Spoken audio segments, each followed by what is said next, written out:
They laughed when a broke cowboy lifted his hand to bid 5 cents on a half-dead colt no one else wanted. To them, it was a joke, a man too poor to feed himself, buying a creature too weak to stand. But out on the sunburned plains of New Mexico, that foolish purchase would become the start of a legend. Because the day Cole Bennett spent his last 5 cents, he unknowingly bought the horse that would make him a millionaire. Before we dive in, let us know where you're watching from. And if you enjoy this story, don't forget to subscribe. The wind had been blowing for days, dry, relentless, and hollow, as if the desert itself had forgotten what rain sounded like. It whipped through the valley of Dry Creek, New Mexico, carrying dust devils that danced along the broken fences and scattered bones of old cattle. The land looked dead-painted in colors of rust and ash. Even the sky seemed tired, washed pale by too much sun. The sign at the entrance to the old Arroyo Ranch creaked on its single hinge, the words "closed" half faded by sand and time. Once this stretch of country had been proud, green pastures, fat herds, and men who sang while they worked. Now it was just silence and the rasp of wind over cracked earth. The riverbed had dried up years ago, and the last of the grass was little more than yellow wire. The cows that survived were little more than ghosts wrapped in hide. It wasn't a land for dreamers anymore. Cole Bennett stood at the edge of that dying plain, a solitary figure against the horizon. He looked like the land itself, worn, sunburned, and stubbornly standing despite everything that had fallen apart. He was 40, though the lines in his face made him look older. His shirt, once white, had faded into the color of the dust. The soles of his boots were cracked, and his hat brim sagged from years of wind and sun. He had once been one of the best cattlemen in the county, a man whose name carried weight around the rodeo circuit and at ranch tables. But drought had no favorites. When the rain stopped and the grass turned to powder, Cole had sold off his herd one desperate lot after another, until all that was left were debts and silence. His home now was a shack on the edge of town, made of scrap boards and corrugated metal that rattled in the wind. The roof leaked when it rained on the rare days it did, and the coffee he brewed every morning tasted like ash. On the shelf beside his bed sat the last of his possessions, a worn saddle, a hunting knife, and a tin can that held 5 copper cents. That was all he had left of the life he once knew. Each night he'd sit outside with his back against the wall, staring toward the dark line of the hills. He used to imagine herds out there, the lowing of cattle, the flash of horns in the moonlight. Now it was just wind. Sometimes, when the night was quiet enough, he could almost hear Lila Monroe's voice again, the woman who'd once shared his coffee, his laughter, his dreams.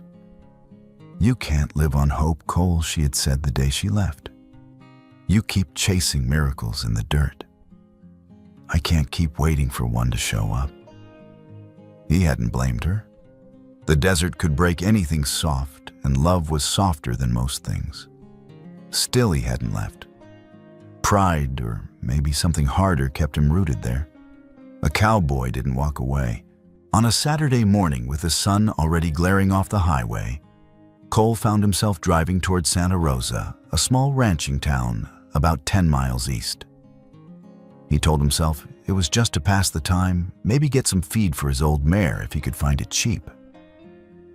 But deep down, he missed the sound of an auction and the rapid-fire rhythm of the auctioneer's chant, the smell of horses and hay, the heartbeat of a life he once belonged to. The Santa Rosa livestock yard was already crowded by the time he arrived. Trucks and trailers lined the dirt lot, and men in clean denim leaned against fences, laughing, smoking, spitting tobacco. The air shimmered with heat and dust, and the smell of manure and sweat clung to everything. Cole climbed onto the back row of the bleachers hat, low, trying not to be noticed. He wasn't there to buy. He couldn't afford a single bale of hay, let alone livestock. But being among cowboys again gave him a strange kind of comfort, like watching ghosts of the past move around him. The auctioneer Earl Red Caffey stood on a raised platform, his voice carrying through the tin-roofed pen. Lot 72 3-year-old gelding broke to ride starts at 100. The chant rolled fast, buyers called out bids, and the gavel cracked like a gunshot. Cole watched horse after horse, cow after cow pass through the gate, strong animals, fat and healthy, sold to men with deep pockets. It was like watching a life he used to have slip further out of reach with every strike of the hammer. Then came Lot 73. Red's tone changed. His usual booming confidence faltered a little. Next up, a filly. 4 months old owner surrender. Says here, injured, untrained, weak condition. Folks, this one's sold as is. A handler led the foal into the ring, and a murmur swept through the crowd. She was tiny, barely reaching the man's waist, with a dull matted coat the color of mud. Her ribs showed like the slats of an old fence, and one of her eyes was swollen shut. She limped, her right front leg trembling under her. Someone laughed. Hell, Red, that thing's halfway to the glue factory. Another man spat into the dust.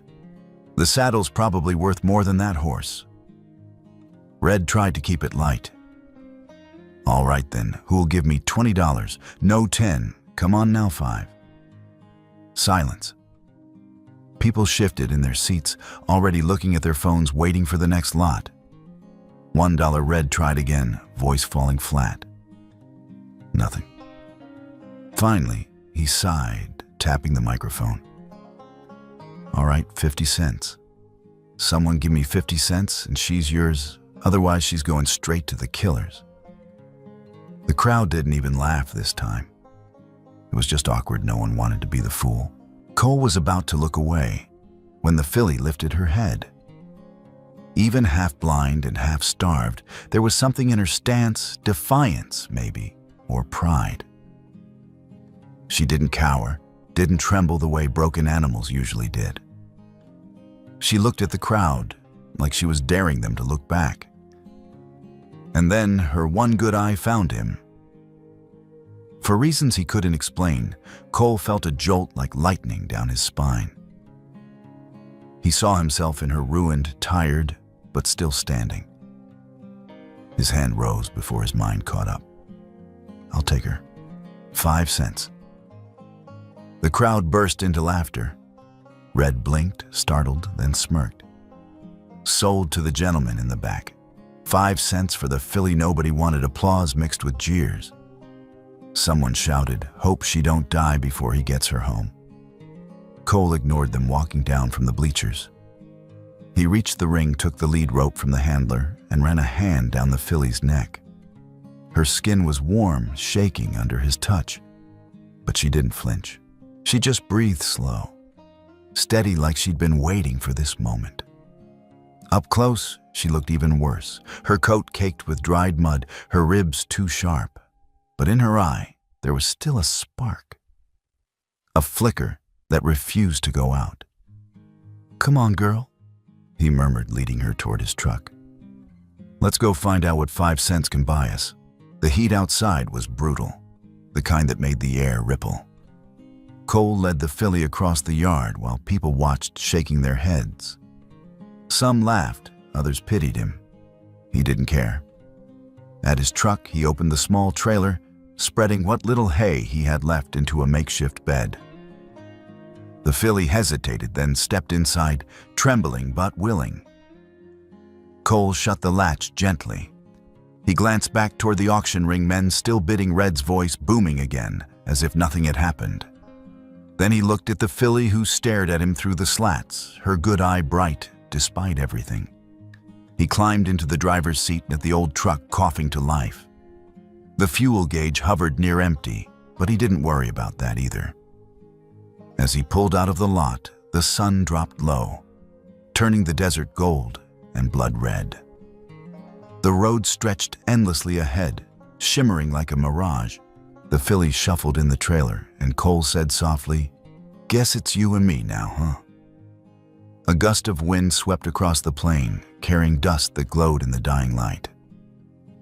Through the mirror, he caught a glimpse of her standing steady despite the motion her head held high. "Maybe I'm crazy," he muttered, almost smiling. "But if fate sold you to me for 5 cents, I reckon the Lord's got his reasons." He drove on the truck's engine, humming a low tune against the wind. Behind him, the town of Santa Rosa faded into the desert haze. Ahead, the vast, empty land waited dry, unforgiving, and full of secrets.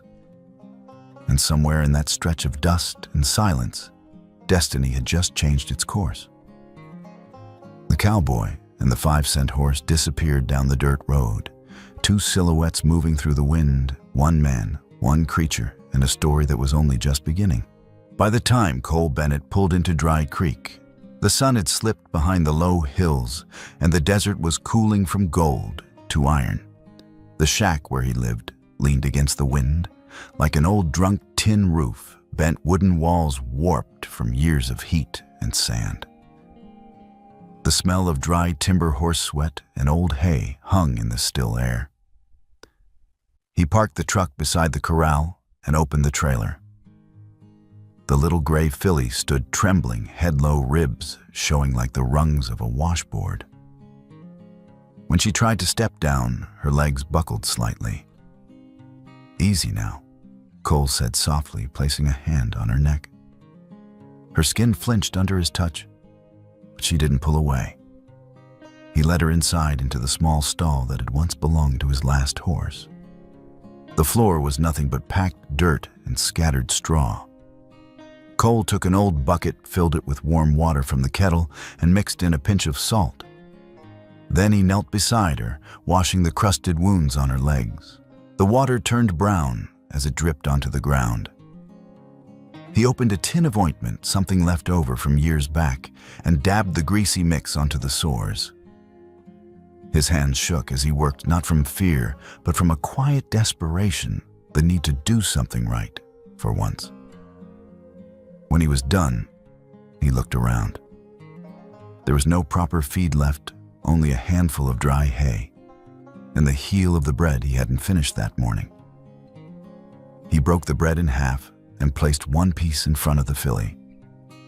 "Here," he murmured. "Fair trade, you and me." She sniffed the bread suspiciously, then chewed slow and deliberate.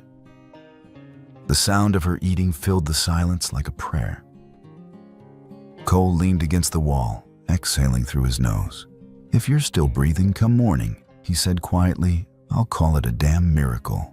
Outside, the desert wind screamed through the cracks in the wood, shaking the lantern flame until it flickered low. Cole stretched out on the dirt floor beside her, his hat tipped over his eyes. The filly's ragged breathing was the last sound he heard before he drifted to sleep, a fragile rhythm between life and death. A week later, she was still alive. Cole woke one morning to the sound of her snorting softly, standing on wobbly legs. For the first time, she reached down and drank from the water pail without help. "Would you look at that?" he muttered, crouching beside her. "Guess you ain't in a hurry to quit." Day by day, he cleaned her wounds, changed the straw, and told her stories as he worked old cowboy tale songs he half remembered, or bits of talk just to fill the silence. It wasn't much of a conversation, but she listened. Her good ear twitched when he spoke, and sometimes she'd nudge his shoulder as if to say, "Keep going." On the 3rd day, she began to eat more. Her coat started to lose its roughness, and a faint sheen appeared under the grime. By the end of the week, she took her first step without stumbling. "Look at you," Cole said, smiling despite himself. "Still limping, but walking proud. You got more fight than half the cowhands I've known." 2 weeks passed. Her ribs softened under new flesh, and her coat began to change, from dull gray to a pale, silvery hue that caught the moonlight like smoke. At night, when Cole lit the lamp, she would stand by the stall door, eyes bright, ears forward. One night, he sat on a bale of hay, arms resting on his knees, watching her move. "You're tougher than me, girl," he said, voice low. Hell, you're tougher than anyone left in Dry Creek. The filly snorted softly, shaking her mane. He laughed. Yeah, I get it. Don't get sentimental, cowboy. But he couldn't help it. Somewhere between those long nights and dusty mornings, the pity had turned into respect, and the respect into something deeper. It was just after sunrise when the miracle revealed itself. Cole had opened the gate that morning to let a neighbor's stray cattle pass through. The two scrawny cows had been wandering the edge of his land for days, slipping through fences like ghosts. He planned to herd them back across the ridge after coffee. But before he could grab his rope, Dusty, the name had stuck without him even realizing, stepped out of the stall. Her coat gleamed silver under the rising sun. Head low, ears forward, she began moving toward the cattle. Hey, Cole called. Get back here, girl. But she didn't stop. Instead, she drifted to one side of the small clearing, cutting across the cattle's path with quiet precision. When one cow veered away, she moved faster, blocking its escape with a sideways shuffle so smooth it looked rehearsed. Cole froze, hand halfway to the gate latch. He'd seen cutting horses before, trained expensive ones, but never anything like this. The cows tried again, splitting apart. Dusty pivoted faster this time, driving them back together with uncanny accuracy. No whip, no shout, no command. She just knew. In less than a minute, both cows were penned neatly against the fence, breathing hard. Dusty stopped, chest rising and falling, then turned her head toward Cole. Her good eye caught the morning light, bright as polished metal. Cole let out a laugh that startled even him. You've got to be kidding me. He leaned on the post, shaking his head. You were born for this. A creak of saddle leather sounded behind him. Hank Grady, his neighbor, had ridden up silently, a cigarette dangling from his lips. Son of a gun, Hank muttered, spitting into the dust. She's doing that on her own, Cole nodded. Ain't trained her a day in her life. Hank chuckled. Then you better start believing in God again, because he just handed you something rare. Cole scratched the back of his neck, still staring at the filly. Or maybe he's just messing with me. Hank looked at him long, squinting against the sun. That horse was born for bigger things, Bennett. Don't you let the desert eat her like it did you. That evening, Hank stopped by again, this time with a bundle of hay under one arm and a few crumpled bills in his hand. He set them on the fence post. Cole frowned. What's this for? Call it a favor, Hank said. Or maybe an investment in whatever the hell just happened this morning. Cole shook his head. I don't take charity. Then don't. Think of it as a loan from fate. There's a rodeo in Santa Fe next month. You ought to take that horse of yours and see if she can do in front of a crowd what she did today. Cole laughed bitterly. Hank, I don't even have money for gas, let alone entry fees. Hank smirked, stuffing the bills into Cole's pocket. Then you do now. You said it yourself. If the Lord sold her to you for 5 cents, he's probably got a plan. Don't waste it. For a moment, Cole didn't speak. The wind tugged at his hat, carrying the smell of dry sage and faraway rain. Across the yard, Dusty stood by the fence, her mane tossing in the breeze, eyes fixed on him, like she understood every word. He exhaled slowly. You really think we got a chance? I think you got nothing left to lose. Hank replied, mounting his horse. Sometimes that's the best kind of chance there is. That night, the desert was quiet again. But the silence felt different, not empty, just waiting. Cole brushed Dusty's mane, his fingers running through the now smooth strands of silver-gray hair. You think we can do it, girl. You and me, one broke cowboy and one 5-cent horse. Dusty flicked her ears, then let out a soft, confident whinny. Cole chuckled. Yeah. That's what I thought. He leaned against the stall door, looking out over the land. The moon was climbing above the ridge, painting everything in shades of blue and silver. The wind moved gently through the grass, whispering around them like a promise. For the first time in a long while, Cole Bennett felt something he hadn't dared feel since the drought took everything hope.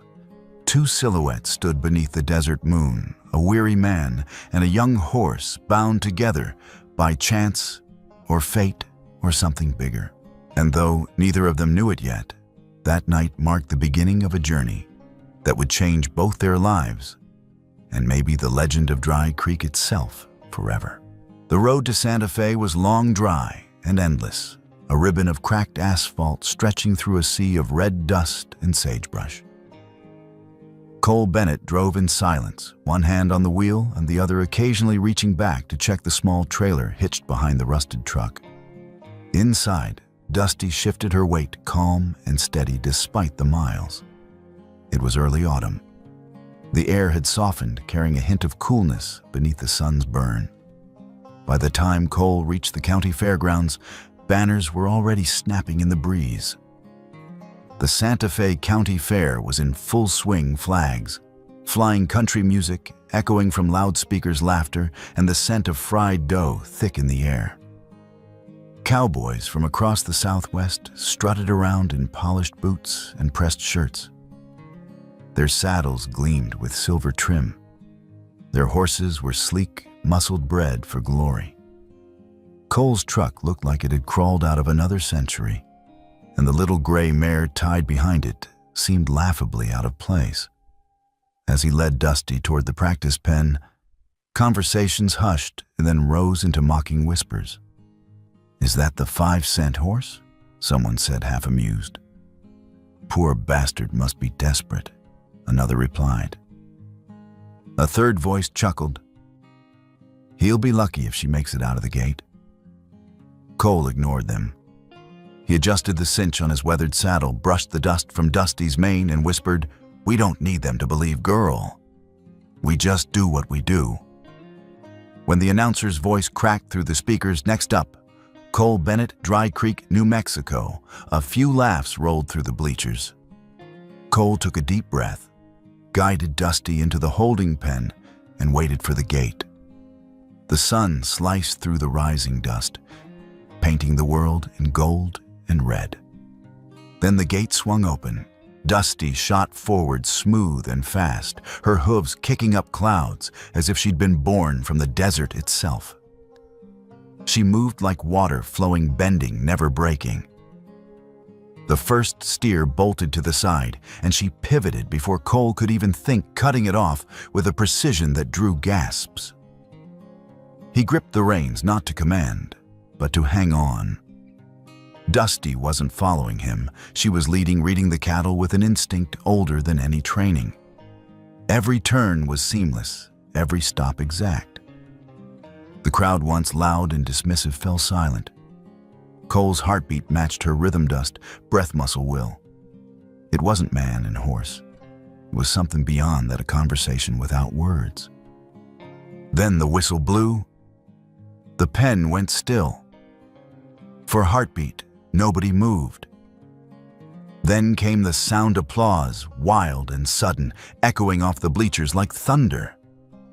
People stood shouting, clapping, whistling.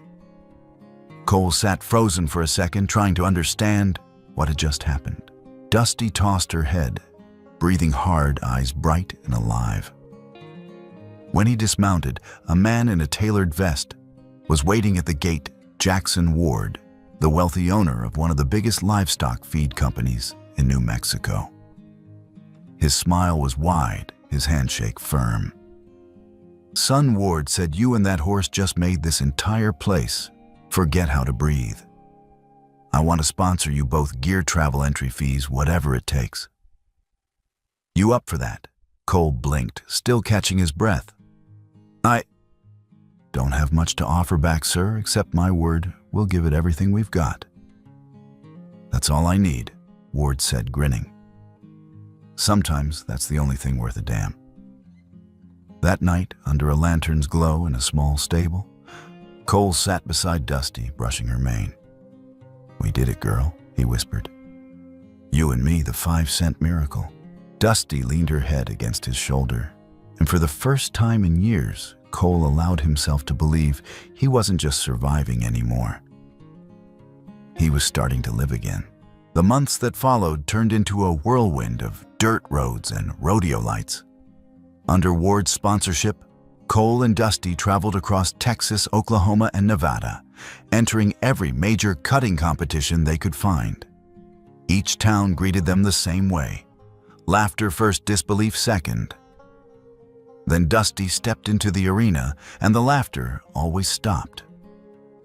She danced around steers with impossible grace, her movements sharp and effortless. Cole never raised his voice, never snapped the reins. He didn't have to. They'd built something wordless, something built from nights of dust and faith. They won, over and over again. By the end of the season, they'd claimed more than 10 titles. Newspapers ran stories calling Dusty the 5-cent miracle of Dry Creek. Her photo's silver coat gleaming under the arena lights appeared on magazine covers. Cole started getting letters from strangers, ranchers, kids, old cowhands, thanking him for proving that miracles could still happen out west. But success didn't change him. He still slept near Dusty's stall, still polished her tack himself, still whispered to her every night before a show. One evening, as he sat counting the year's winnings, Cole paused. The stack of bills was enough to buy back the land his father had lost decades ago. So he did. He returned to Dry Creek, the place that had once broken him, and bought every acre of the old homestead. He rebuilt the barn plank by plank, the smell of new cedar mixing with the dust of memory.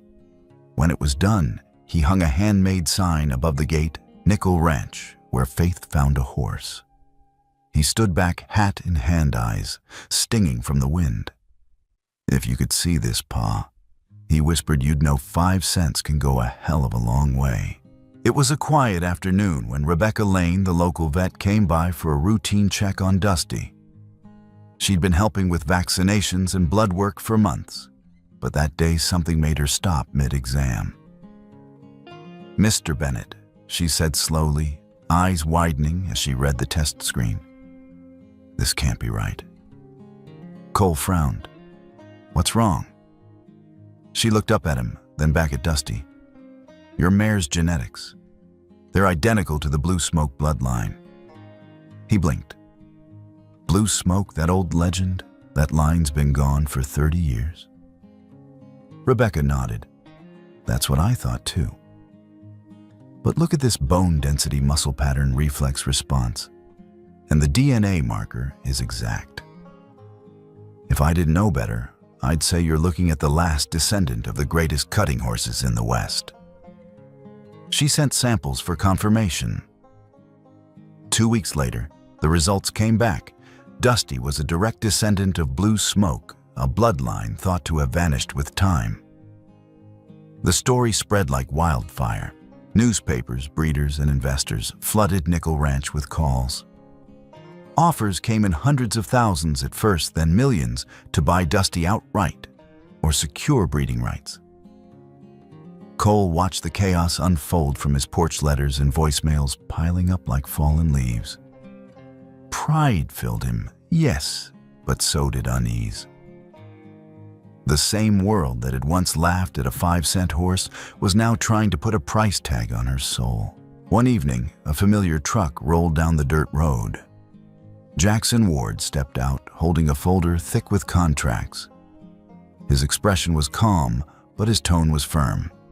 "Cole," he said, "I'm offering you $2 million. You keep the ranch, you stay her caretaker, but I'll hold the rights." Think of what you could do with that kind of money. The setting sun cast long shadows over the corral. Dusty grazed nearby, her coat glowing like silver fire. Cole didn't answer right away. He walked over to her, laid a hand along her neck, and felt the steady warmth beneath his palm. She lifted her head, meeting his eyes. When he finally turned back to Ward, his voice was quiet, but unshakable. "She's not for sale, Jack. Not now. Not ever." Ward blinked, then gave a slow, tired smile. "You really are something, Bennett. You know what you got, and it sure as hell ain't money." "No," Cole said, his gaze drifting toward the horizon. "It's faith. And some things ain't meant to be bought." Ward tucked the folder under his arm, tipped his hat, and walked back to his truck. "Then keep your miracle, Cowboy. The world could use a few." When the dust from his tires finally settled, Cole stood by the fence as the wind picked up, carrying the scent of grass and dry rain. Dusty lifted her head mane, rippling, and broke into a gallop across the pasture, free, wild, alive. Cole watched her go, smiling softly. "We did it, girl," he said under his breath. "We kept the only thing that ever mattered." The sun sank beyond the red hills, turning the sky to fire. And there in the fading light, a man and his 5-cent miracle stood against the windproof that faith once found was worth more than anything the world could offer. 2 years had passed since Cole Bennett turned down Jackson Ward's offer, $2 million for the ownership of Dusty and her bloodline. Most men would have taken the deal without blinking. But Cole hadn't built his life on money. He'd built it on something harder to measure faith. Now Nickel Ranch stood as a quiet miracle on the same dry land that once tried to bury him. The old shack had been replaced by a sturdy wooden house shaded by cottonwoods, and the new barn stretched long and bright across the valley. Rows of clean stalls held the descendants of Dusty's silver-coated foals with eyes that burned like starlight. Each bore a nameplate engraved with its lineage blue smoke line. Born at Nickel Ranch. Above the front gate, carved deep into the oak beam, were the words, "Where faith found a horse." Every week, trucks rolled down the dusty road, carrying ranchers, trainers, and journalists, eager to see the living legend, the 5-cent miracle of Dry Creek. Cameras flashed, pens scratched across notepads, and people whispered as they saw Dusty standing calm behind the fence, her coat shimmering like moonlight, even in old age. But fame hadn't changed Cole. He still wore the same sun-bleached hat, still drank bitter coffee from the same chipped mug, still brushed Dusty's mane himself each morning before sunrise. "Don't think you're teaching them," he often told the young trainers who came to learn. "You just listen. The horse already knows." That simple creed, "listen before you lead," became the heart of Nickel Ranch. People came expecting secrets of training and success, but what they left with was something quieter, something older, the belief that trust could build more than any whip or rule book ever could. Cole's words spread far across the West, carried by every rider who passed through. And though the ranch had become a symbol of excellence, its soul remained what it had always been, on one man's stubborn refusal to stop believing. One autumn evening, when the air smelled of cedar smoke and rain, a small pickup truck rolled to a stop at the ranch gate. The engine idled for a long moment before the door opened, and a woman stepped out. Lila Monroe. Cole hadn't seen her in more than a decade, not since the drought, not since she'd left with the words, "I can't live on dreams." She stood there now, older, quieter, her eyes tracing the place she had once told him to leave behind. The new barns gleamed in the dying sunlight. The fields rolled green and wide and near the fence. Dusty lifted her silver head, living proof that some dreams had refused to die. Cole came out of the stable carrying a bucket, sweat and dust streaking his shirt. When he saw her, he froze. For a long moment, neither spoke. Finally, Lila smiled faintly. "You've changed, Cole." He set the bucket down. "Not really," he said softly. "Just got a few more reasons to believe." They walked together toward the fence where Dusty stood. The mare whickered low, recognizing him first, then turning her head toward the stranger beside him. The sunset painted the ranch in gold. Cole leaned on the fence rail, the wood warm beneath his hands. "She's the same one you bought?" Lila asked quietly. "Same one," Cole said. "Only now the world finally caught up to her worth." Lila laughed, a soft, almost broken sound. "And you never stopped believing in her?" He looked at her, the corner of his mouth lifting. "No, not in her, and not in what 5 cents can start." The words hung between them like dust in sunlight, fragile, real eternal. For a while they said nothing. Only the wind moved through the dry grass, whispering around them. Lila lowered her head, eyes glistening. Dusty stepped closer to the fence, breathing softly through her nostrils, as if she understood. That night, when the stars came out, the ranch felt whole again, the kind of quiet wholeness that comes not from success, but from coming home. Seasons passed. The Nickel Ranch thrived not as a business, but as a living classroom. Cole and Lila ran it together, teaching young cowboys and ranch hands not just how to ride or rope, but how to listen. The secret, Cole would say, isn't in control. It's in respect. You give it first, you earn it back. The horses born under Nickel Ranch carried that spirit in their blood. Each foal inherited Dusty's silver coat and her calm intelligence. Some went on to win national rodeos, others became prized sires across Texas and Arizona. People called them the faith line, the bloodline built on belief. Cole never kept track of the money or the titles. When journalists asked how it felt to be one of the richest ranchers in New Mexico, he'd just smile and say, "The richest I've ever been was the day she ate my last piece of bread." Sometimes late at night, he'd walk out to the pasture leaning against the fence, while the herd grazed in moonlight. Their coats shimmered like dusted silver, and from somewhere deep within the field came Dusty's low-aged whinny, soft, steady, and full of peace. "Still watching over them, huh, girl?" he'd whisper. And in the silence, the wind would carry the faintest echo back, always. One winter evening, a fire burned low in the middle of the ranch yard. Snow had begun to fall in faint swirling patterns over the dry ground. A few children, sons and daughters of the young cowboys who trained under Cole, sat huddled near the flame's eyes, bright with curiosity. Cole sat in his old wooden chair, a blanket draped over his shoulders, his hands wrapped around a mug of coffee gone cold. His beard had turned white, but his eyes still held that same desert blue, calm and sharp all at once. "Tell us again," one of the kids said. "About the 5-cent horse?" Cole smiled, the lines around his mouth deepening. "You sure you're not tired of that one yet?" They shook their heads in unison. He stared into the fire for a long moment before speaking. "I had 5 cents to my name," he began, "and I was broke in every way a man can be broke. I went to a livestock auction just to remember what life used to sound like, the bidding, the laughter. Then I saw her, a little gray filly nobody wanted, skinny, half-blind, shaking on her feet." He paused, the memory painting itself behind his eyes. "She looked like everything I was worn down, but still standing. So I raised my hand. 5 cents. And the crowd laughed. But you know something, that laugh never mattered." The children sat motionless, firelight flickering across their faces. I brought her home, fed her what little I had, and waited.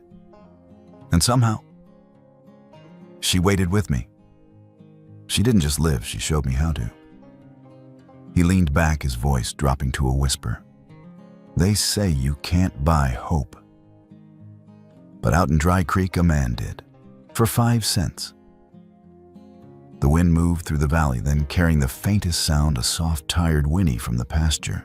Dusty stood by the fence, her coat pale under the moonlight, her breath rising in silver clouds. The years had bowed her frame, but her spirit remained unbroken. She lifted her head toward the fire, toward the man who had never stopped believing. Cole looked up, meeting her gaze across the distance. His lips moved without sound, but his eyes said everything thank you. The fire crackled, and the children whispered to one another, their voices fading into the wind. Dusty turned slowly and walked back toward the open field, her figure dissolving into the dark, a ghost made of faith and dust. Cole sat quietly, the flames reflecting in his eyes. The night wrapped around him like a blanket, the stars above scattered like coins across the sky. For a long while he listened to the wind, to the horses, to the beating heart of the land. And in that stillness, the world felt whole again. Because in a corner of New Mexico, a cowboy once spent his last 5 cents on a dying horse. And together, they'd built a legacy that no amount of money could ever buy. There was no moon that spring night. The wind slid through the metal fencing of Nickel Ranch like a blade through cloth, making the panels sing a thin, nervous note. Cole woke to Ranger's bark, short, urgent, not the lazy warning of a coyote slipping by, but the rapid-fire alarm that said someone's here. He took the flashlight and the old Winchester from behind the door and stepped into the cold. Dust ran like smoke across the yard. The beam of light found the back gate yawning open chain, slack and swinging. Hoof prints overlapped with tire tracks, pressed deep into the soft earth from yesterday's rare sprinkle. The smell of rubber and sweat still clung to the night. Easy Boy Cole told Ranger, who quivered beside him. He counted stalls. The silver foal he'd been watching for months, a throwback 6 months old, Dusty's keenest child, was gone. The quiet of the barn had a hole in it where that life should have been. From far off, a faint thudding of hooves faded into the wind, then nothing but the dry hiss of sand. By the hinge, the flashlight picked up a torn strap, the brake raw and fibrous. At the end of it, a sliver of branded leather, the mark burned clear, NB. Cole swallowed. His voice came out a whisper that tasted like iron. They didn't just take a colt, he said to the dark. They took a piece of her. A piece of me. He closed the gate gently, not to pretend this could be undone, but to keep the rest of the world from spilling out. Then he turned toward the truck. He wouldn't wait for morning to start. Morning had already been stolen. At sunrise, Cole stood in a cramped office that smelled of coffee and paper. The deputy at the desk didn't bother to look impressed. "Mr. Bennett, we get small-time horse thefts every week," the man said, tapping a pen against a form. "Young ones slip fences. They show up 3 ranches over. This one won't," Cole said. "She's Dusty's foal." The deputy shrugged. "We'll file it. File what hope, sir, will keep an eye out." Outside, the sun hit him square in the face. It felt like a hand pushing him back. He didn't budge. Hank Grady sat his bay gelding at the fence line, cigarette stuck to his lip brim, pulled low. He studied Cole's jaw the way you look at a sky and know a storm is coming. "I know that look," Hank rasped. "You ain't fixin' to sit still, are you?" Cole tightened his grip on the steering wheel. "No, Hank. I owe Dusty more than a report number. Then I reckon I'm coming with you." Hank flicked ash kiss to his horse and said over his shoulder, "Grab the dog. We ride on 4 legs and 4 wheels." Cole whistled. Ranger leapt into the truck like a young dog remembering an old job. They rolled out past the sign that said, "Where Faith found a horse," and Cole told the wind, "Faith's gonna have to find a thief." The tire tracks left the county road quick, as if the driver feared witnesses, cutting onto a service trail that ran arrow straight toward the Texas line. In the ruts, hoof prints stitched between hurried and uneven. Whoever hauled the colt wasn't gentle. By late afternoon, the sun bled low, painting the basin copper. The truck growled and rattled old shocks, complaining as they dropped into washouts. Ranger kept his nose to the open window, whining when the tracks thinned where the wind had started to chew at edges. They stopped at a faded service station whose pumps were more memory than machinery. An old driver in a sweat-stained cap eyed Cole as he filled a plastic can. "You seen a trailer come through?" Cole asked. "Two men, hauling a silver Colt." The man shrugged, then scratched his cheek. "Last night. Late?" "Two fellas drove east. Colt was loud. Pretty little thing. Didn't sound happy." Hank slipped a couple bills across the counter. "You hear a name, didn't? But the tall one had a jacket stitched with a feed company patch. Didn't look right on him. Like it used to belong to a better man." They pushed on. Night 2, the tracks smeared into gravel and scrub. The wind rose and moonlight turned the flats into a pale ocean. Ranger wuffed, jumped down at a shallow arroyo, and pawed. Cole swung the flashlight. In the beam lay a broken bit of reins, the cut clean where leather met buckle, the same tan hide he used for all blue smoke stock. He picked it up, thumbed the groove of his own stitching. "She's out here," he said. "Close." Hank studied the horizon where the land sagged toward the border. "Be careful, son. Faith's a light in a window, obsession's a fire in a house. Then we'll walk careful," Cole said, slipping the leather into his pocket. "And if there's a fire, I'll be the one to set it." Near the line, they found a lean-to bar tacked to a sheet metal warehouse. The neon sign buzzed over 2 trucks and a motorcycle with a split seat. Inside, the air was sour with whiskey and fried meat. A TV in the corner chewed on a Spanish telenovela with the sound off. Hank bought 2 beers and let the room get used to them. Cole listened to the way chairs scraped, to which conversations died and which got louder. At the end of the counter, a lean cowboy with sunburned lips laughed too hard at nothing. He wore a jacket a size too big, the sleeve patched with a rectangle where a logo had been ripped off. "Silver Colts," the man slurred. "Got a whole parade of them down south these days. Pretty pays." Cole didn't move. Where south, the man squinted. "Who's asking somebody who knows what they're worth and what they ain't?" The man grinned with too many teeth. "Heard they got a buyer in Mexico. Fella running loads used to work for a big shot feed man up north. Got himself fired, I guess. Now he's making his own brand of money." Hank's gaze slid to Cole. He didn't say Ward, and Cole didn't either. But the shape of the truth hung heavy between them.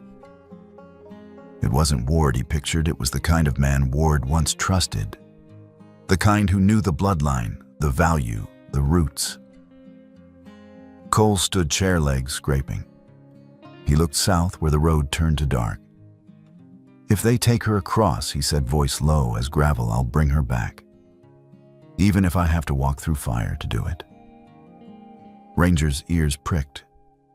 Hank finished his beer, set it down like a gavel, and said, "Then let's light our way." They crossed the Rio Grande at midnight, where the river had thinned to a tired ribbon, and the moon painted the water the color of old pewter. Ranger waited, shaking and sneezing as he climbed the far bank. The air shifted, same desert, different rules. From the ridge, they saw a compound of low barns lamps, burning dull yellow shadows, moving along fences. The wind brought them the sound of muffled whinnies, the kind of sound a horse makes when it learns to hold its breath. They slid down to the edge of a corral, keeping to the dark. Inside, heads turned silver coats, half a dozen at least, eyes wide. Not just Cole's Foal, not just Nickel Ranch. Hank leaned close, voice a rasp. "This ain't petty thieving. It's a pipeline." Cole's jaw set. Then we shut the valve. They counted men. 4 outside, 2 at the barn door, 1 smoking near a generator that coughed like an old man. The gate chain was new, bright. Someone had money. Someone who knew what to buy first. "Split," Hank said. You make contact, stall 'em. I'll circle cut fences. When I whistle, you run like sin broke loose. Cole nodded. The plan fit like a glove that had seen too many winters, thin but familiar. Cole walked up the lane like a buyer who'd bought a dozen times before. He kept his hat low, his eyes quick and his hands empty. The man who met him at the gate carried himself like he owned the place. Mason, short beard-trimmed posture, easy in the way of someone who's been near money so long, he forgets it can burn. Cole recognized him in an instant. Ward's former operations manager, the one who'd known every entry list, every pedigree, every route. Mason, Cole said. Bennett. Mason smiled without warmth. You came all this way to congratulate me. I came to buy back what's mine. Mason laughed. The world moved on from yours and mine, Cowboy. His only price? Name it. Too late. The shipment leaves before dawn. Cole played its slow eyes on the barn door. You'll get more from me than from a border butcher. You'll give me trouble, Mason said. I was paid to remove trouble. He flicked a glance toward the shadows. Tell your old friend to call his dog back. Ranger growled somewhere left of the generator. A guard turned his head. In the same breath, a whistle cut the night Hank's signal. Go, Cole shouted, lunging for the chain. Mason drew first. The muzzle flared. A shot tore past Cole's shoulder, hot pain blossoming. Hank's return fire cracked the lamps. Darkness bucked. Horses screamed. Men shouted. The compound fell into chaos, as if a storm had dropped straight out of the sky. The wind arrived like a judge with no patience. Sand ripped across the yard, turning men into silhouettes, lamps into smears of weak light. Cole's world shrank to the size of his breath, to the sound of Ranger barking and the iron clink of latches snapping open. He ran the fence line, kicking pins, cutting twine, shoving gates. A bullet stitched the dirt near his boot. Another slapped splinters out of a post. He didn't stop. A young silver filly pressed against him, wild-eyed. He slapped her rump and sent her into the black river of horses flooding toward the far gate. At the barn mouth, Hank staggered hand to his chest, blood dark as tar under the blown sand. He grinned anyway, the same ugly smile he wore when a bull finally understood who was boss. Get him out, he wheezed. Don't you let him make a barcode out of miracles? Cole grabbed his arm. We go together. Boy, Hank said. And in that one word were all the years he'd ever lived. I'm not the one you came for. A guard lunged from the side. Cole threw him into a trough, saw the lantern topple, saw oil lick across the wood. Fire took to the walls as if they'd been waiting to burn. Orange leapt into the storm, the sand turning the flames into ribbons. Cole ran to the store shed, smashed the hasp with the butt of the Winchester, and flung the doors. Inside, 3 silver colts wheeled, calling for mothers they couldn't see. He cut the halters. Out he yelled, slapping them through smoke that bent low like a living thing. The roof groaned. Sparks drifted like red snow. And then through the dirty blaze, through the tearing wind, a shape appeared on the rim of the yard, a silver mare neck, high ears pointed like an arrow. Dusty. Go, Cole shouted through choking heat. Take him. Dusty screamed a sound that split the storm, and the colts poured after her, a shining comet's tail in a sky of soot. Fences gave. Men scattered. The river of silver broke into the open desert and found the only direction it had ever needed away. Cole stumbled, the pain in his shoulder ringing with his pulse. He turned back to the barn too late. The doorway was a square of heat, the interior already collapsing. He looked for Hank and found only the old man's hat, scorched at the brim, lying where the sand didn't dare cover it yet. Cole picked it up, pressed it to his chest, and let the wind take his tears before the fire could see them, Out beyond the wreckage, the desert opened like a door. The wind fell for a breath, and the world tilted into a strange, clear quiet that sometimes comes right after a shout. Cole staggered into that hush, blood soaking his sleeve, the hat clamped in his fist. Up ahead, Dusty ran, her mane sparked by firelight, her body cutting a path through darkness. Around her, the freed colts flowed like quicksilver, their hooves drumming a rhythm that sounded like a heartbeat he recognized from long ago. He stopped. There wasn't enough body left in him to keep going, but there was enough soul to watch. "Go," he whispered, voice thin as thread. "Take the miracle out of the fire." Dusty crested a low rise, and for a fraction of a second turned, as if to lay eyes on him one last time. The wind carried cinders between them, like falling stars. Then she faced forward and vanished into the red-black night, and the glow of flame falling away behind her until there was only the sky and the cold, and the sound of freedom shrinking to a memory. Cole sank to his knees, the sand cold under his palms. He pressed Hank's hat to his heart and tipped his head back to the dark. "If you can hear me, old man," he said to the wind, "and we did what we came to do." The wind answered with a shove, and Cole let it push him down to the earth that had made him. They found him at dawn, a border family who ran goats and kindness in equal measure. They cleaned the bullet burn, stitched the crease, and fed him broth until his hands stopped shaking. When he could stand, they drove him back to the river, then to the county road. He thanked them with more than money, with the story of why men still take risks for animals, and the way light still rises over a country that has every reason to give up. Weeks later, he walked through the Nickel Ranch gate slower and thinner, the wound in his shoulder aching when the weather turned.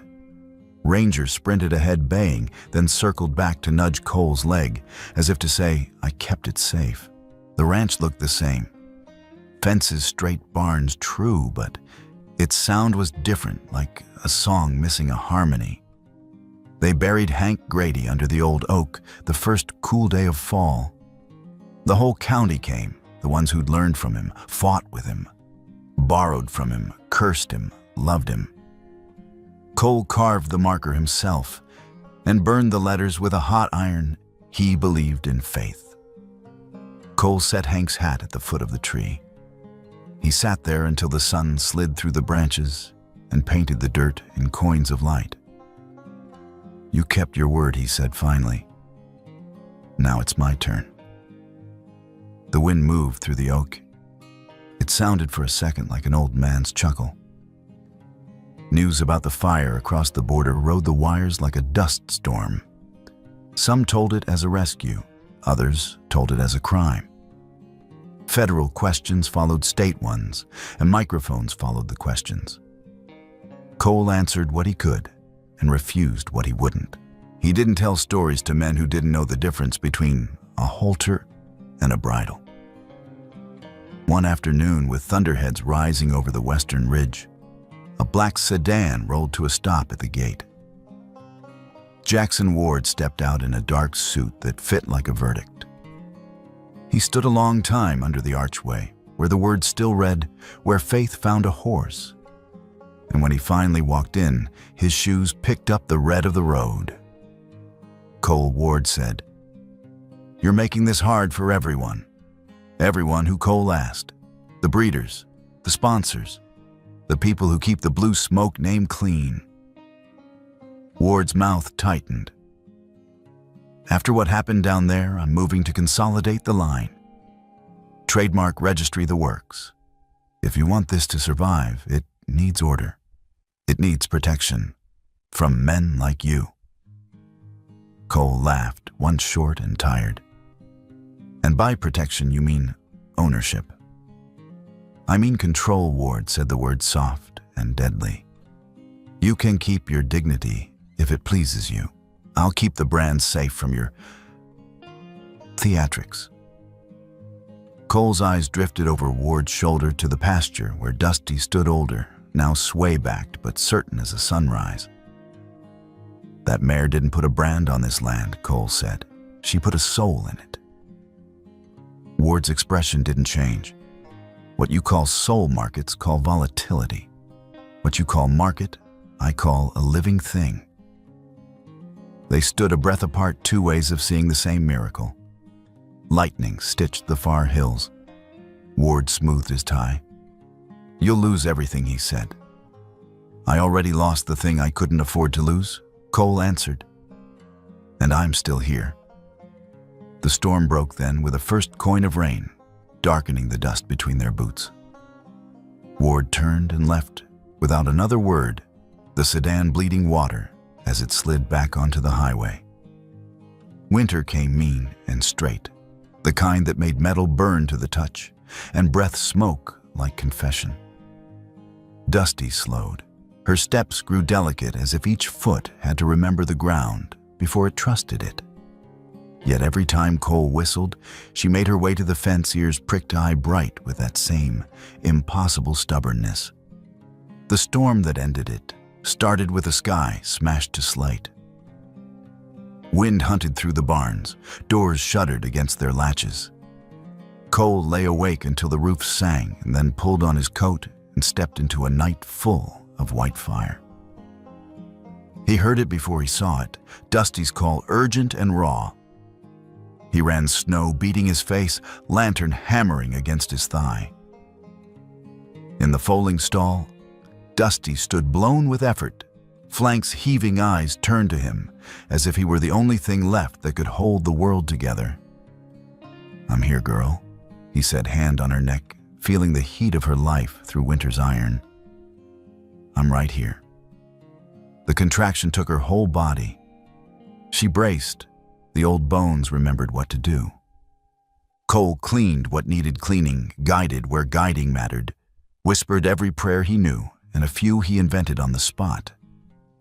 Just one more, he told her, when he wasn't sure there was one more left. Lightning tore the sky open. The barn lit like noon. And in that flash, the foal slid free into Cole's hands, a small, perfect weight, slick with steam silver as myth. The foal shook, blinked, reached for breath. Cole rubbed it hard with towels, then laid it against Dusty's side. There, he said, voice breaking. There you are. There you both are. Dusty exhaled a long, trembling sigh that sounded like a story finishing itself. She turned her head, touched the foal with a velvet lip, then let her muzzle fall into the crook of Cole's shoulder. Easy, he said. Rest, girl. Her breath slowed. Snow hissed against the roof. The foal made a small sound, a question sent into the world. Dusty answered once, soft and sure, then closed her eye. You went farther than the miracle, Cole whispered, forehead against hers. You were the miracle. The storm blew hard enough to hide a man's grief. It didn't try. The lantern guttered and steadied.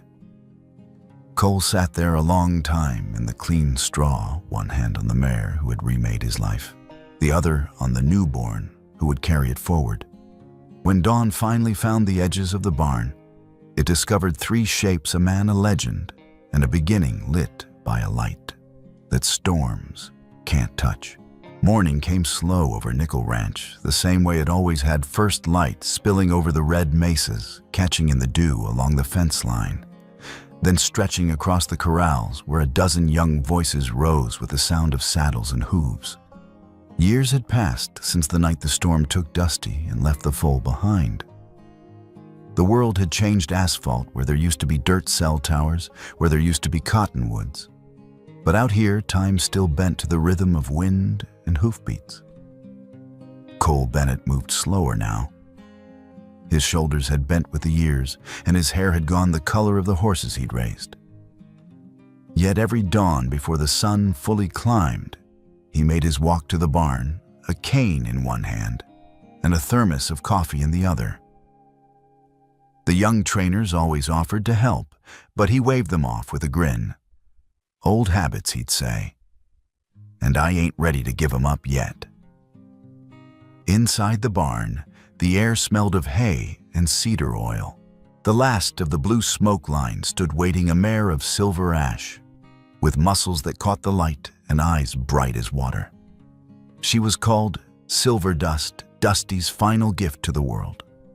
When Cole first saw her full-grown galloping the open range, he swore for a heartbeat.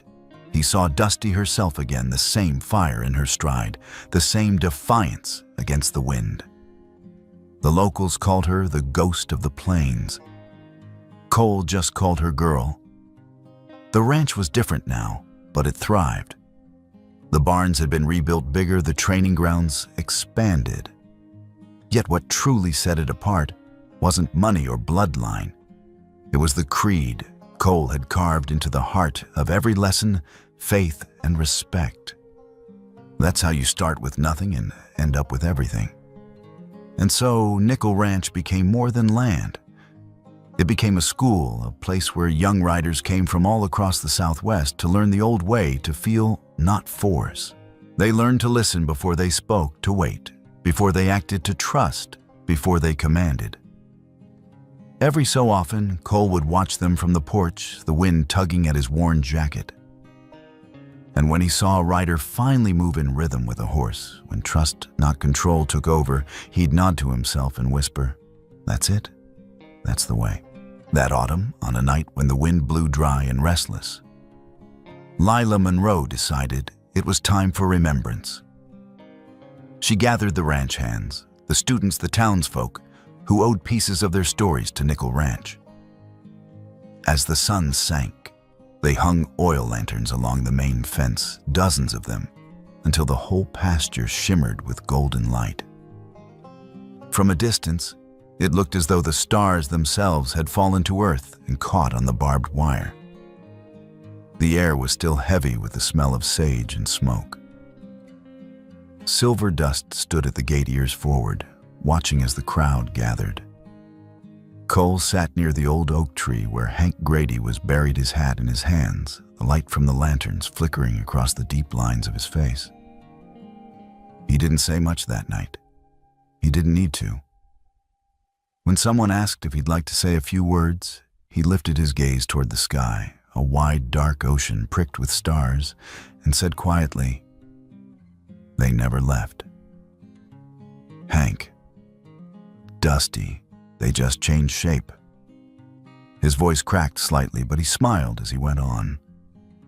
"They became wind, and that's why you can still hear them if you listen right." As if answering, a gust of desert wind rose sweeping through the field. The lanterns swayed and chimed their light, rippling across faces and tears. Then from beyond the pasture came a sound, clear, proud, and haunting. Silver Dust's whinny carried across the night, echoing against the hills, a voice born from every memory they'd ever tried to hold on to. Lila reached over, rested her hand on Cole's. He looked at her and nodded. They sat in silence, watching the lanterns burn low, until all that remained was the wind itself, whispering through the grass like a promise that never died. Winter melted slow that year. Spring came in soft rains and pale sunlight that turned the valley green again.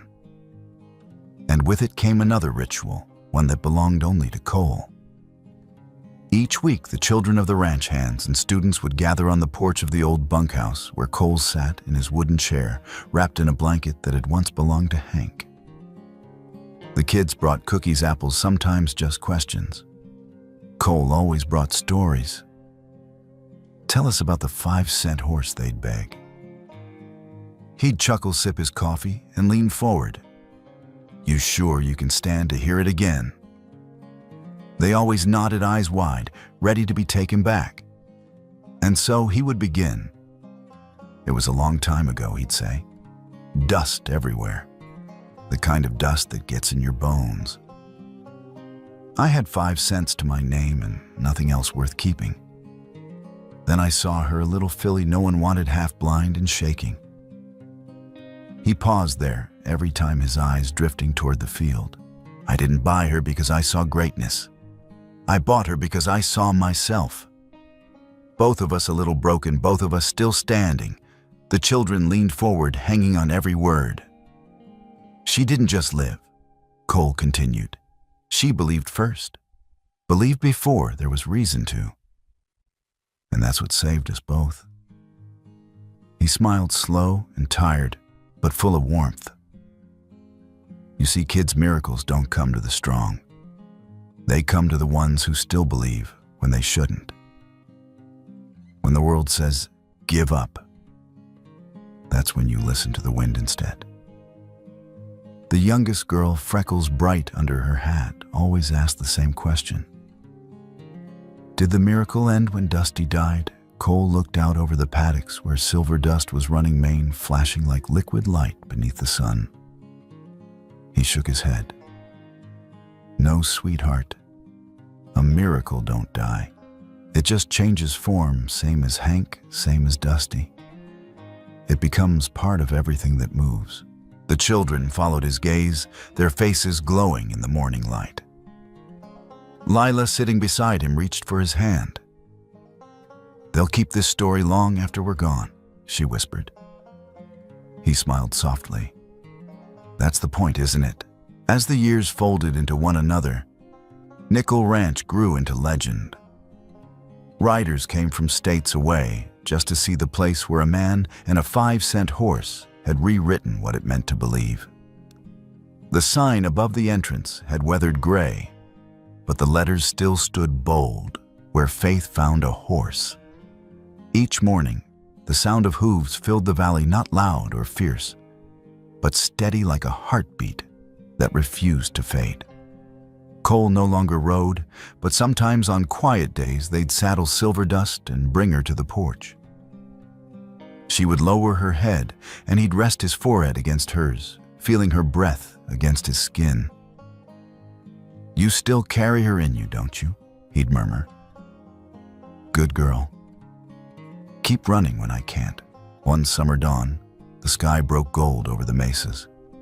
The air smelled of wet earth and juniper.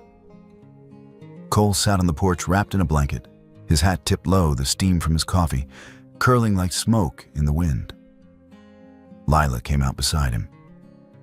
They're waiting, she said softly. The students. They want to start the ride. Cole nodded but didn't move yet. He looked out over the pasture where Silver Dust stood at the crest of the hill mane, caught in the morning wind. Behind her, the young horses kicked and played the new generation of the blue smoke line. She looks like the wind, made her, Lila said. She is the wind, Cole replied.